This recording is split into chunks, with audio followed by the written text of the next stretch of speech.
Salut Sylvie, ça fait plaisir de t'avoir donc sur ce petit podcast. Aujourd'hui, on va essayer de voir qui tu es, comment tu fonctionnes, avec qui tu travailles.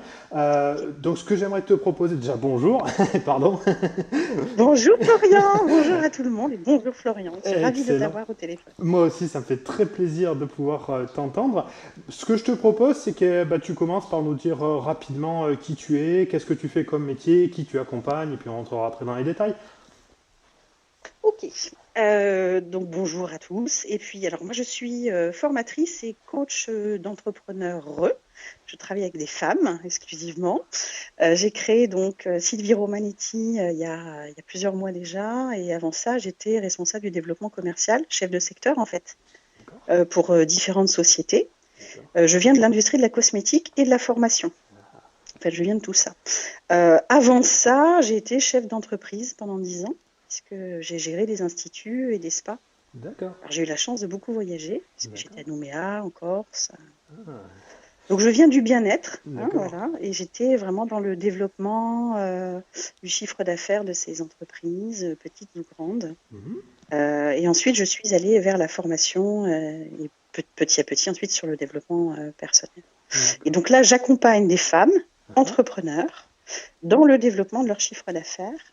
Et c'est vrai que je m'adresse plus facilement et plus aisément, naturellement, j'allais dire, à des femmes que j'appelle aidantes, c'est-à-dire celles qui ont ces techniques qui sont assez magiques, comme les sophros, les relaxologues, quelques psys aussi qui viennent me voir, ou des femmes en reconversion et qui souhaitent aller vers ces métiers-là, mais d'accord. qui n'ont pas, ne savent pas comment se mettre en valeur ou se monétiser. Donc, D'accord. le mot vente leur fait peur, hein. En D'accord. gros, c'est ça. C'est me vendre, je sais pas. Voilà. Donc moi, j'arrive, j'interviens et je règle ce problème. Je comprends. Et c'est des gens qui ont déjà créé leur entreprise ou pas forcément? Oui, oui. Ou alors elles sont toutes débutantes, mais c'est vrai que c'est plus compliqué de travailler avec des toutes débutantes. Dans ces cas-là, les coachings peuvent être plus longs. Mhm. Moi, j'avoue que je préfère celles qui l'ont déjà fait. C'est important d'avoir un bon mindset, d'être déjà entrepreneur. Donc souvent, c'est j'ai créé ma société, voilà, D'accord. je suis auto-entrepreneur, j'ai déjà un local que je peux partager ou pas. Voilà, j'ai déjà une technique effectivement dans mes mains. Ça peut être 6 mois, ça fait peut-être un an, ça fait peut-être un peu plus, D'accord. mais je n'arrive pas à gagner ma vie. D'accord. Et Ouais. elles sont vraiment bloquées, elles ne savent plus vers qui se tourner en fait. Elles ne savent plus du tout comment faire. Ouais. Elles ont quelquefois des notions, mais ne savent plus par quoi commencer. Moi, je reprends tout depuis le début. Et en fait, on va sur 2 ou 3 mois maximum, hein, Mhm. suivant le niveau, hein, évidemment, de leurs besoins. Bien sûr. Je commence par le marketing de l'offre, ensuite trouver les premières clientes et on travaille ensemble pour voilà, D'accord. tout mettre sur la table et tout organiser. Ça Mm. marche. Oui, je vois tout à fait. Nous, en fait, on fait la même chose, mais pas spécialement pour les sophrologues ou les femmes aidantes. Nous, c'est plutôt des coachs essentiellement. Ça, c'est la grosse majorité des gens Mm. qu'on a, nous, du coaching. Mais Ouais. effectivement, comme tu l'as souligné, le problème est exactement le même. C'est-à-dire, ce sont des gens qui sont très altruistes par nature, qui veulent aider, qui veulent rendre service, C'est ça. mais qui ont un énorme problème pour à un moment dire bon ben voilà, j'ai besoin d'être payé pour pouvoir manger et pour pouvoir vivre, et elles n'osent pas demander, et elles sont très mal à l'aise dès qu'il s'agit de vendre et de demander voilà mon prix ça va être ça, et passer à l'action. Et donc du coup ben, forcément c'est difficile. Le problème c'est qu'en fait on le sent en plus quand elles essayent de communiquer avec leurs clientes, que ce soit au téléphone, de vive voix ou par n'importe quel moyen de communication. Comme il y a une hésitation, les clients le sentent et ben, ils ne signent pas en fait, C'est hein, ça. parce qu'ils se disent la personne elle ne doit pas être très à l'aise, elle ne doit pas bien connaître son métier, elle n'est pas particulièrement, ben voilà, elle me donne pas confiance, j'ai besoin d'être assuré pour un acte d'achat, Ah, et mais c'est exactement exactement ça. ça. Et la personne en face, elle n'a pas l'air sûre d'elle, et donc moi je ne peux pas signer si elle-même elle n'est pas sûre d'elle-même, quoi. Et donc c'est pour ça que les ventes ne se font pas. Ah, Alors, et souvent on a le cas où justement on a ces dames qui viennent nous voir et nous disent voilà mais j'ai bien des touches, j'ai des gens qui viennent me voir, des hum, personnes avec qui je discute, mais ça ne convertit pas derrière à cause de je sais pas pourquoi. D'ailleurs, parce que oui, la plupart de nos je clients ne qui sais viennent me pas voir, pourquoi. Voilà. exactement, elles ne savent pas pourquoi. Ça ne Non, close pas derrière, ça ne se convertit pas. Le problème, c'est que nous, toi, tu le fais vraiment spécifiquement pour ces femmes qui sont dans le care. Donc, comme on l'a dit, les sophrologues, tu m'as dit quoi déjà, les réflexologues, il y avait quoi d'autre comme profession que tu alors faisais oui, j'ai particulièrement? quelques réflexos, les somatos, voilà, c'est vraiment, Somato, c'est ouais. c'est en fait des Kiné. femmes, comme tu dis, altruistes, qui souhaitent aider, qui ont une mission de vie hein, qui n'est pas toujours claire, mais pour En fait, elles l'ont, il faut là aussi le verbaliser à un moment donné, savoir pourquoi elles font tout ça. Ouais. Mais elles ont vraiment une passion pour ces techniques et pour l'aide à autrui. Ouais. Psychologue aussi, un petit peu. J'ai eu D'accord. déjà 2 psychologues. J'ai eu un médecin en reconversion. D'accord. Là aussi, c'est-à-dire, encore une fois, des personnes qui ont beaucoup de connaissances des techniques, qui veulent aider, mais qui ne savent pas euh, passer en fait de cette passion ou de cette technique, de ce savoir-faire Mhm. à gagner ma vie correctement et comment je fais maintenant pour prouver aux gens que je sais faire avant, quoi. Avant de Exactement. pouvoir faire mon travail, comment je fais pour leur dire que je sais le faire et que je vais les amener à tel ou tel résultat. Et c'est tout le travail. Alors d'abord, c'est un mindset. Moi, j'ai dire la petite phrase en dessous de mon nom, Sylvie Romanetti, c'est act like a boss. C'est-à-dire que je vais leur apprendre à penser comme un patron. Mhm. Et c'est souvent ça, en fait, qui pêche. Donc, je l'ai résumé dans cette phrase-là. Pense comme un patron. C'est-à-dire que quand tu fais, par exemple, un networking, tu sors et tu rencontres des personnes. Là, j'ai encore un coaching hier où ma cliente me disait, qui est sophrologue, me disait, oh, c'était chouette. Je dis oui, mais attends, non, tu n'as pas fait un networking pour que ça soit chouette. Alors, Exactement. heureusement, je lui avais donné les objectifs avant, Mhm. mais je lui ai dit, attends, on fait un networking, on se donne des objectifs. On essaye de savoir qui est là, on essaye de repartir avec des rendez-vous, avec des noms. Ouais. On a des objectifs. Parce que sinon, Exactement. voilà, donc c'est vraiment sortir de l'émotion et partir sur un objectif qui est quelquefois chiffré, un nombre de personnes à rencontrer ou de rendez-vous. Et Absolument. on ne fait pas juste les choses comme ça pour se faire plaisir, quoi. Absolument. D'ailleurs, comme on le dit toujours nous-mêmes avec nos propres clients, Jérémy et moi, parce qu'on travaille donc à deux pour ceux qui nous découvrent sur cet épisode, Jérémy, lui, donc, il est vraiment très très orienté sur tout ce qui est psychologie, réseau, mindset, marketing. Et sur la partie réseau, lui, c'est un grand réseauteur devant l'éternel. Ça fait au moins 30 ans, depuis Oui, qu'il est oui, né oui. quasiment, qu'il est dans des réseaux. À la maternelle, il devait déjà créer des réseaux, j'en suis sûr. Et en Ah oui, fait, je le suis avec bonheur. ah C'est oui, vraiment super tout ce qu'il lui, fait. Ouais. il s'éclate Oui, oui, là-dedans. très, très Et, intense. et Ah ouais, alors, ouais. je ne vais pas parler à sa place, mais de ce que je sais, le truc numéro un, justement, dans le réseau, c'est avant même d'aller à l'événement, tu sais déjà à qui tu veux parler. D'ailleurs, sa petite astuce à lui, c'est Voilà. qu'avant même d'aller au réseau, tu regardes la liste des invités et tu prends contact avec ceux qui t'intéressent avant même d'être à l'invitation, d'être sur place, Mais pardon. voilà. Voilà, tu leur dis, voilà, coucou, je t'ai vu, tu fais ça a l'air vachement intéressant. Si tu veux, on en discute rapidement, justement, à cet event. Et que c'est beaucoup plus facile de briser la glace quand tu es le jour J à l'événement. Quand tu as déjà eu un premier message avec les personnes, c'est beaucoup plus facile de l'aborder et de dire, d'entamer la discussion.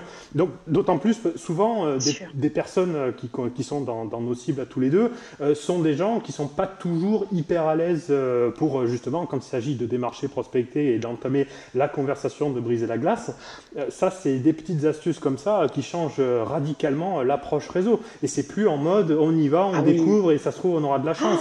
Voilà. Ça, c'est ce que On va j'appelle dans l'inconnu et exactement. voilà, le passif, quoi. Ah, On c'est ce reste que j'appelle passif et ça, le il faut pas. ah, tout à fait. C'est ce que j'appelle le marketing de l'espoir, c'est-à-dire on croise les doigts en espérant qu'il y ait des C'est clients à ça. l'événement. Ça ne fonctionne pas le marketing de l'espoir. Ça peut être agréable, mais c'est pas Et ce puis qui c'est rapporte de l'argent. Pardon, excuse-moi, je t'ai coupé. non, puis c'est difficile pour la confiance en soi. Non, non, je t'en prie. C'est difficile pour la confiance en soi. C'est-à-dire que finalement, tous ces réseaux, tout ce temps passé, au bout d'un moment, se cumule. C'est aussi pour ça que c'est intéressant quand on accompagne ces personnes, enfin ces femmes, parce que moi c'est des femmes, mais Mhm. c'est qu'en plus elles gagnent confiance d'être accompagnées, de plus être seules, parce qu'on va euh, redéfinir les objectifs, que les actions vont amener un résultat, enfin, quel Exact. qu'il soit, mais au moins là il y en a un, c'est pas juste j'ai passé du bon moment, et donc ça redonne confiance, parce qu'à chaque fois qu'on fait quelque chose, on s'aperçoit que finalement on réussit. Donc c'est très important aussi dans le processus. Parce que souvent, quand je les rencontre, elles sont un peu, voilà, elles tiennent leur entreprise un peu à bout de bras. Ouais. Et c'est un petit peu voilà, la rencontre de la dernière chance. Hein. Donc c'est un peu dommage que je les vois si tard. Donc il était temps que j'arrive Mhm. aussi, peut-être, sur le marché. Ah oui. Parce que souvent, on ne trouve pas tellement, ce service-là. Et je vois donc la confiance qui reprend, donc le dynamisme et l'énergie qui revient derrière, une idée qui est bien claire, la tête est claire, on sait pourquoi on le fait, comment on parle de soi, comment recontacter les gens. Puis finalement, toutes ces peurs, on les transforme en quelque chose de challengeant. Donc ça devient plus un petit challenge qu'on se donne à soi-même. Et comme on a avant ça mis des actes avec lesquels on a obtenu des résultats, la confiance grossit. Donc on peut passer encore à nouveau à un autre acte, peut-être un petit peu plus gros, et ainsi de suite. Et en quelques mois, finalement, elles agissent comme des patrons. Et c'est beaucoup plus simple pour elles aussi, c'est moins angoissant. Parce qu'il y a aussi toutes ces émotions qu'elles vivent derrière en disant mais comment je fais pour payer mon loyer ou j'ai envie de travailler de ce service et je ne peux pas. Et c'est difficile pour leur mindset, pour leur état d'esprit, quoi. Donc on travaille aussi beaucoup là-dessus grâce à ces résultats par les actes, tout simplement. Ah, ben, je comprends parfaitement, on est complètement aligné sur la méthodologie.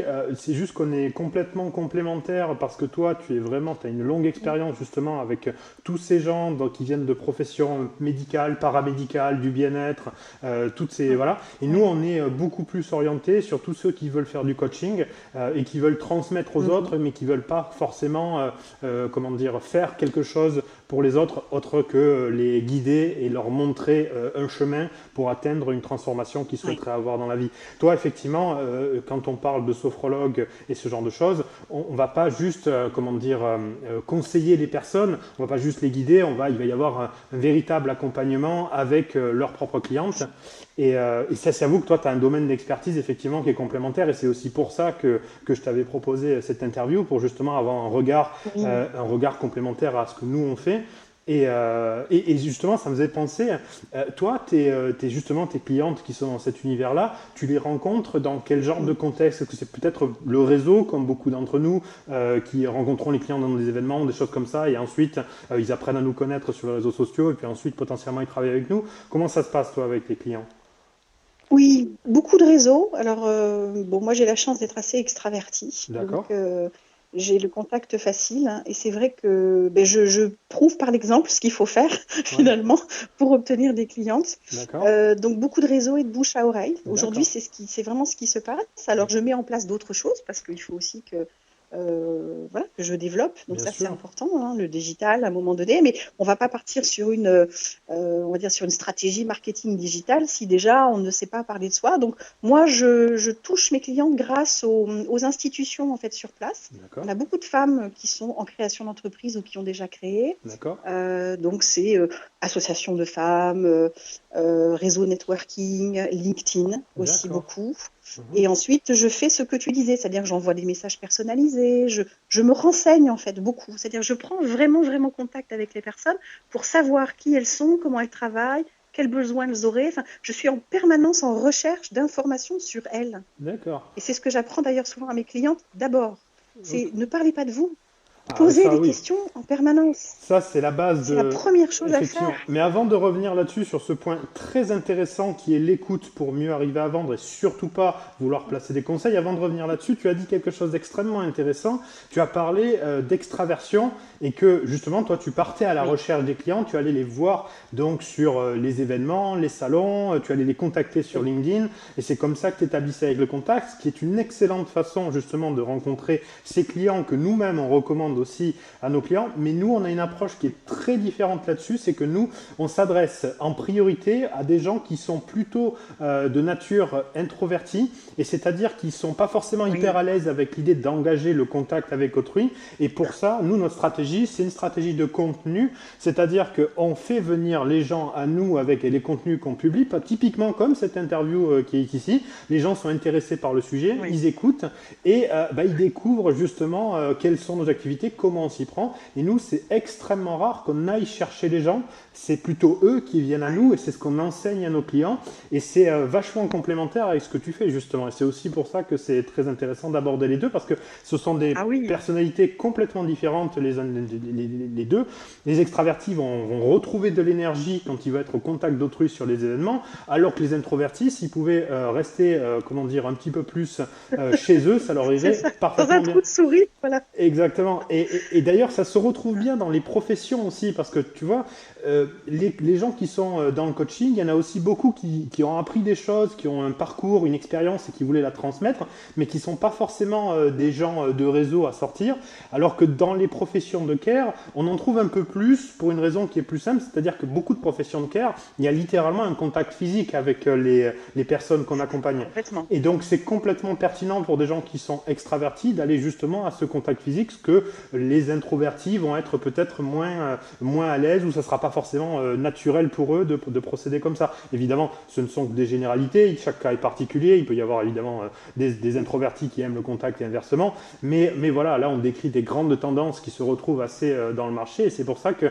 y a différentes approches marketing, il n'y en a pas une qui est meilleure ou moins bien qu'une autre, mais c'est plutôt par rapport à un style. Et moi, ce que je dis toujours avec nos clients, et c'est vachement important, c'est de trouver son style pour justement vendre et contacter et rencontrer des gens. Une fois qu'on est complètement à l'aise, qu'on a trouvé sa méthode qui nous plaît, après c'est un véritable plaisir de le faire tous les jours, et tous les jours on trouve des clients par plaisir. Alors que quand on est obligé de se lever le matin en se disant bah allez, il faut que j'aille au charbon, il faut que j'aille faire ce qu'il faut et ça me plaît pas vraiment, forcément l'activité elle est vouée à sa perte tôt ou tard. Et nous voilà, c'est vachement... Il n'y a rien de pire que se forcer, faire des choses qui sont contre nature. Absolument. Donc il faut trouver un juste milieu ensuite entre les deux. Moi, j'ai des clients qui peuvent être effectivement à l'aise avec le contact, qui sortent un peu plus facilement qu'une introvertie pure, mais qui ne sont quand même pas très à l'aise. Et ça se prépare, comme je leur dis, ça se prépare. Ton pitch, ta façon de te préparer, c'est quelques phrases que tu peux apprendre par cœur. Comme ça, voilà, ça c'est fait. Ensuite, encore une fois, pose des questions d'abord avant de parler de toi. Comme ça, tu verras, le moment passe. Et au moins, ben voilà, la conversation est engagée, c'est plus facile de continuer.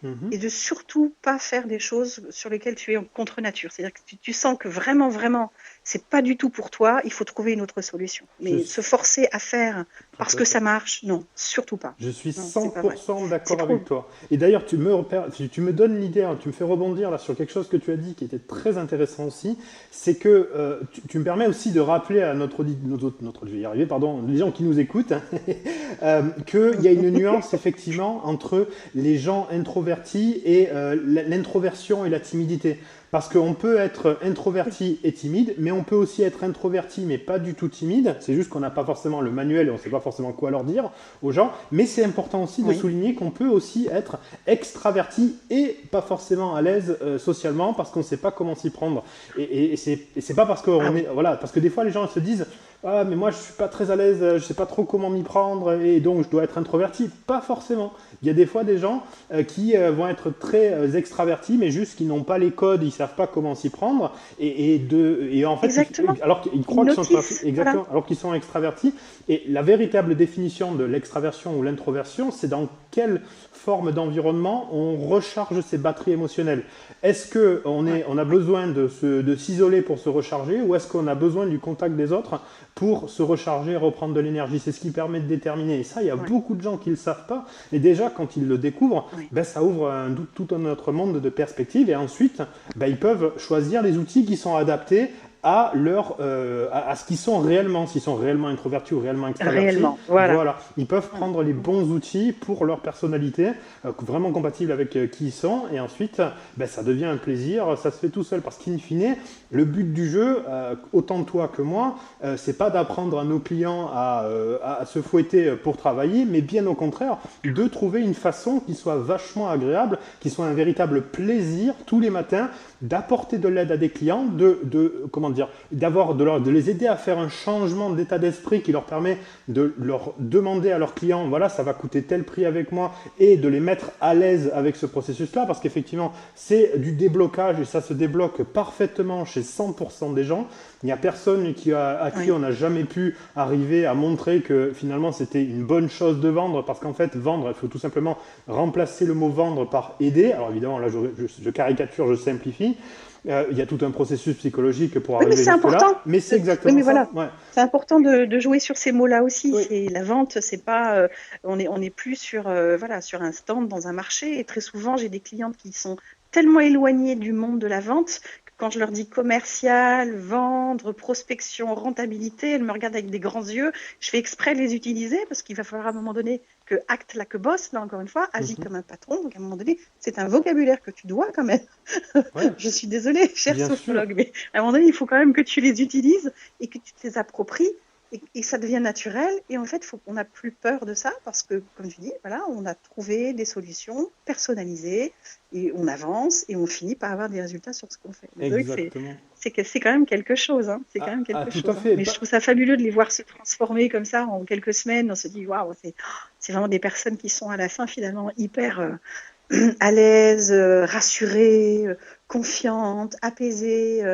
voilà, parce que finalement, elles ont eu quelques leçons, on va dire, enfin, moi, je l'appelle ça de la vente, hein. Souvent, j'ai presque du mal encore à utiliser le mot, mais c'est ça. Ce sont des techniques toutes simples qui permettent simplement de se connaître un petit peu mieux, savoir, comme tu disais, mieux se connaître, mieux appréhender son travail, mieux le présenter, pour ensuite simplement poser des questions, présenter son travail, et proposer des solutions, et ce qu'on fait nous finalement en permanence, et on est là pour vous aider à avancer. Et ça marche très bien.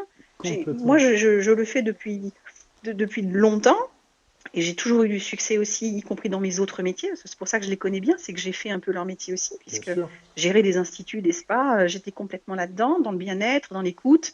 Et par contre, j'ai toujours généré beaucoup d'argent, il faut le dire, parce que j'ai jamais eu de problème avec ça. Par contre, il n'y a pas un produit qui sortait de chez moi que je n'avais pas essayé ou pas fait essayer. Il n'y a pas un produit ou une prestation que je ne connaissais pas sur le bout des doigts.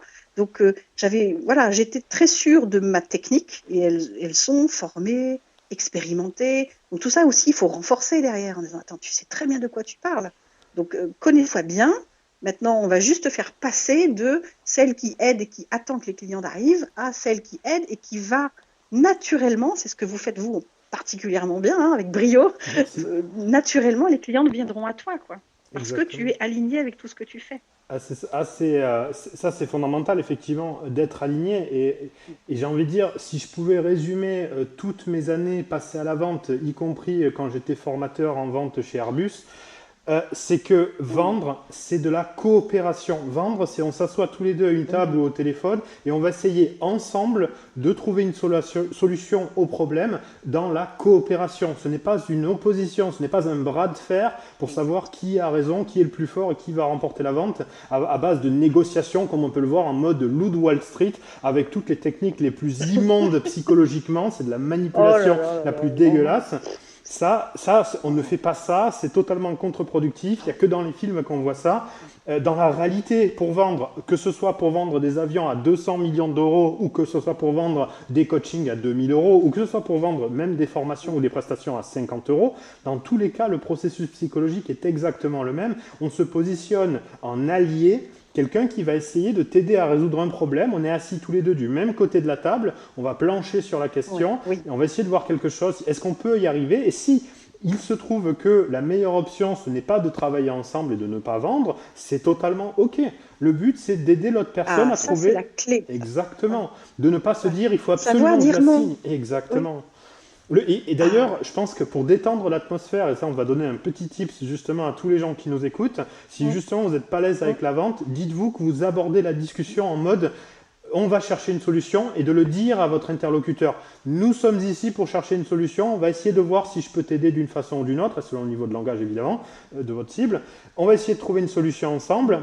Si on peut la trouver et qu'il se trouve que travailler ensemble c'est une bonne solution, mais tant mieux. S'il se trouve que ne pas travailler ensemble c'est la meilleure des options, eh bien ça ira très bien aussi. Et comme ça, tout le monde est détendu dans la pièce et on peut aborder sereinement l'échange pour savoir quel est réellement le problème. On va essayer de détricoter pour voir est-ce qu'on peut arriver à une forme de collaboration qui sera intéressante ou au contraire se dire que peut-être, justement, moi des fois ça peut m'arriver, j'ai une cliente, elle va être dans une spécialité, je vais dire va plutôt voir Sylvie parce que justement elle est plus au fait justement avec les ostéos, les sophrologues et toutes ces professions médicales. Et à l'inverse, si toi tu dis je veux quelqu'un qui veut absolument par exemple devenir coach ou ce genre de choses, tu pourrais lui dire je connais peut-être quelqu'un qui est peut-être plus adapté à ta situation. Et les clients, ça se saura ensuite, ils vont nous remercier. Parce qu'un client qu'on ne signe pas à cet endroit-là, c'est ensuite une réputation qui va nous suivre le reste de notre vie sur quelqu'un d'honnête, quelqu'un qui est un allié, quelqu'un qui veut prendre soin justement des gens qu'on accompagne. Et c'est ça qui est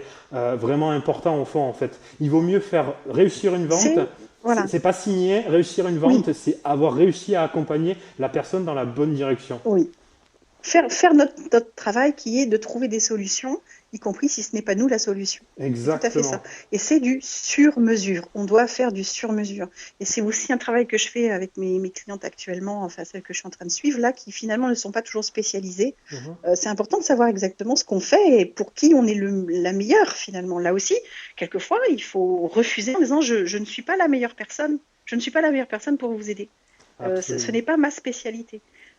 C'est pas un problème, c'est OK. Au contraire, elles ont du mal à comprendre ça. Bon, voilà, nous, encore une fois, quand on vient de la vente, on sait, Mhm. c'est que plus on va cibler, plus on va être précise sur une offre précise, une cible, donc une cliente précise, plus on va donc devoir éventuellement refuser et plus on aura de clients en fait. Et plus on Exactement. va naturellement vendre derrière. C'est la Et chose. ça, pour elles, c'est contre-intuitif. Elles ont du mal à comprendre.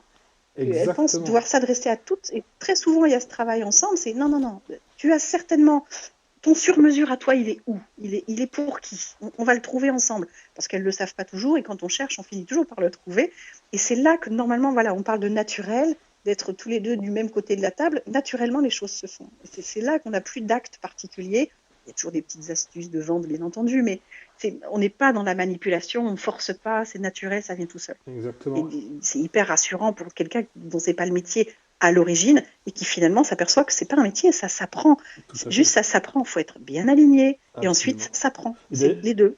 exactement, d'ailleurs, comme tu l'as dit, la spécialisation est un élément qui est absolument clé. Le problème qu'on rencontre Ah, le plus souvent, ce sont des clientes qui veulent aider tout le monde, ou en tout cas être vachement large à voilà. l'intérieur de leur discipline. Et le problème Mm. fondamental, que ce soit en vente ou en communication, c'est quand on s'adresse à tout le monde, on ne parle à personne, et donc on ne vend à personne. Et c'est Ah, voilà. ça le problème très Ah, ouais. souvent qu'on rencontre. Et c'est Ah, contre-intuitif, là, comme tu l'as ouais. dit, mais le plus efficace Ah, souvent chez ces personnes-là qui ont besoin d'arriver à vendre mais qui n'y arrivent pas, c'est de se spécialiser et d'accepter de servir moins de gens. Mais par contre, avec ce moins de gens, elles seront nettement plus convaincantes parce qu'elles arriveront, elles se voilà. présenteront en tant que spécialistes. Et ça fait toute la différence, comme tu le sais Complètement. aussi bien que moi. C'est hyper qualitatif, ça devient hyper qualitatif pour elles en cherchant leurs clientes. Pour elles, Ouais. sont déjà hyper qualitatifs et en plus le résultat sera hyper qualitatif. Et souvent quand on en discute et qu'on fait nos séances de coaching, on a le visage qui s'illumine, c'est-à-dire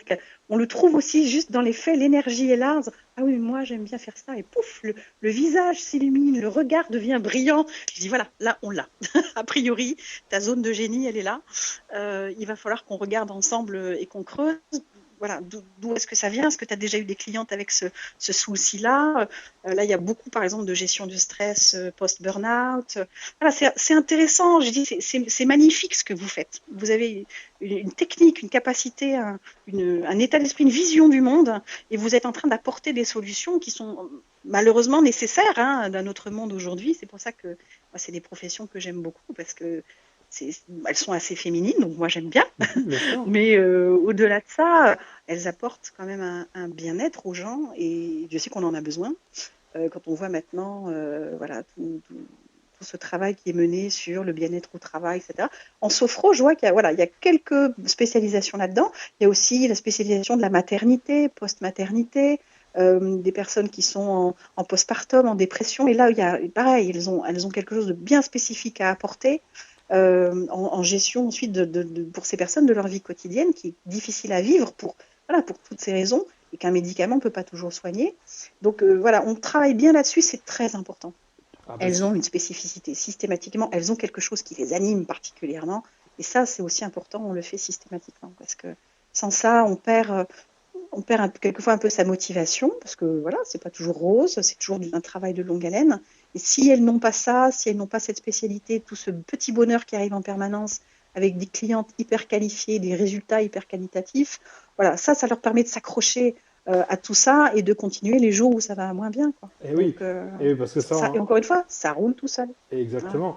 Il y a des hauts et des bas, mais l'important c'est justement d'avoir une Bien sûr. technique qu'on aime, parce que justement quand on est dans les bas, qu'on puisse continuer de l'appliquer sans abandonner et baisser les bras, et ensuite bah, ça roule, parce Exactement. qu'on sait que quoi qu'il arrive dans la vie, même si on est malade, même si on déprime ou quoi que ce soit, on aura quand même envie de dérouler le processus qui sera facile, léger. Moi, nous, par exemple, les gens qu'on accompagne, une fois que le processus est mis en place, c'est entre 30 et 40 minutes maximum de travail par jour, quoi. Et après, ça se déroule tout seul, le Ouais. processus. Par contre, c'est la Ouais. régularité, la C'est ça. discipline. Et pour avoir une discipline, la seule façon qui permet de tenir une discipline, c'est d'avoir un processus qui est simple, facile et agréable à faire tous les matins, quoi. Et Sinon, agréable, ah oui, oui. Ah, agréable, qu'on prenne du du plaisir à le faire. Ça, c'est la base, effectivement. Et c'est justement, c'est ce que la plupart des clients qu'on accompagne, ils se disent, bah, la vente, ça doit pas être forcément très agréable, donc bah, allez, je vais au charbon, et puis c'est pas forcément rigolo. Mais non, c'est justement en pensant comme ça qu'on finit par se planter, parce que justement, on n'ose pas, on n'est pas à l'aise, on y va à contre-cœur,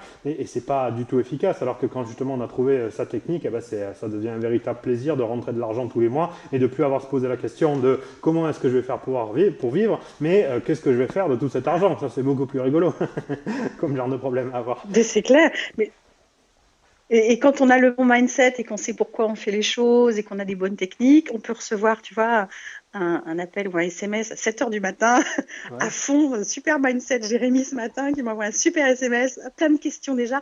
Vous étiez déjà à fond et tu dis voilà, il n'y a pas de jour, il y a des week-ends bien entendu, mais il n'y a pas de jour, il n'y a pas d'heure, on le fait avec plaisir, quoi. Ah oui, c'est vrai qu'on est samedi, j'avais oublié qu'on était D'ailleurs, censé se reposer, mais moi c'est du repos ce qu'on est en train de faire là. Bah voilà, tu vois. Mais on le fait parce que voilà, on apprécie, tout ça, ça fait partie du travail. Exact. Mais c'est plus du travail, quoi. Enfin, tout à fait. Je crois que c'est Confucius qui disait, bon, je dis quelque chose d'un petit peu usé, mais c'est choisis le bon métier et tu ne travailleras pas un seul jour de ta vie. Enfin, ça n'a jamais été aussi vrai. C'est vers ça qu'on essaye de les mener, en fait. Voilà. C'est vers ça que je veux les mener. C'est qu'elles deviennent finalement naturellement des femmes entrepreneurs, et qu'elles le fassent avec naturel et qu'elles puissent ensuite se consacrer le plus de temps possible à leur pratique dont on a absolument besoin dans ce monde aujourd'hui. Enfin, moi, je veux que ces femmes soient libres, indépendantes et puissent pratiquer tout ce qu'elles font. Et elles seront dans de bonnes mains avec toi, c'est sûr. Ben, écoute, je souhaite. En tout cas, je travaille dur pour ça. Oui, enfin, je travaille dur, pas vraiment, mais je travaille sans travailler avec plaisir. Avec passion, intensément, c'est ça c'est le mot que tu cherches, effectivement. Exactement, tout à fait, oui, c'est ça. Je me demandais, là maintenant que voilà, les gens nous ont écoutés, il y a peut-être des personnes qui se sont dit, tiens, j'ai vraiment envie d'en savoir plus avec Sylvie. Comment ça se passe? Où est-ce qu'on te retrouve sur les réseaux sociaux? Je ne sais pas, quelque part. Qu'est-ce que tu conseillerais aux gens qui nous écoutent pour rentrer en échange, communiquer avec toi? Alors, le plus simple, c'est Facebook. Alors, j'ai une page Facebook, donc Sylvie Romanetti. D'accord, on mettra le lien dans la description. On peut mettre un petit message. Voilà, on me met un message, on peut me joindre comme ça. C'est souvent le plus simple. Sur Insta, je suis sur I Am View, on mettra aussi. Alors, View, c'est le diminutif de Sylvie, ça vient de Henri Troya, qui a écrit une belle trilogie sur Sylvie. Il l'a appelé View, c'était un petit diminutif, et c'est comme ça qu'on m'appelait quand j'étais petite. Donc, je trouvais que c'était, le nom de mes Romanetti, qui est le nom de mes ancêtres, d'une grand-mère corse, et donc mon nom de jeune fille, et puis View sur Instagram. Voilà, donc Insta, I Am View, et Sylvie Romanetti sur Facebook. Parfait. Pour nous, de notre côté, on mettra tous les liens en commentaire pour ton Instagram, ton Facebook, et on mettra évidemment aussi les liens vers notre propre site, morata-coleman.com, là où justement on aide les clients. D'ailleurs, on a mis en place un petit quiz pour aider nos clientes à mieux se situer justement pour déterminer le potentiel de leur entreprise, justement à répondre à quelques questions, et puis comme ça leur indique des grandes voies dans lesquelles elles pourraient se développer commercialement et y voir plus clair sur ce qu'elles pourraient devenir si leur projet est viable et ce genre de choses. Donc voilà, elles trouveront tous les liens en commentaire. J'ai envie de dire le mot de la fin. Merci beaucoup pour cette interview, ce moment agréable. Merci à toi, Florian. Et puis, j'étais super ravie de te parler, ça m'a fait vraiment plaisir. Ça commence bien le week-end, tu vois, voilà, c'est un bon week-end qui commence. J'ai eu Florian et Jérémy ce matin, donc voilà, je suis ravie. Fantastique. Je te fais un bisou et puis je te dis à une prochaine fois. Moi aussi. Bonne journée à vous. Au revoir.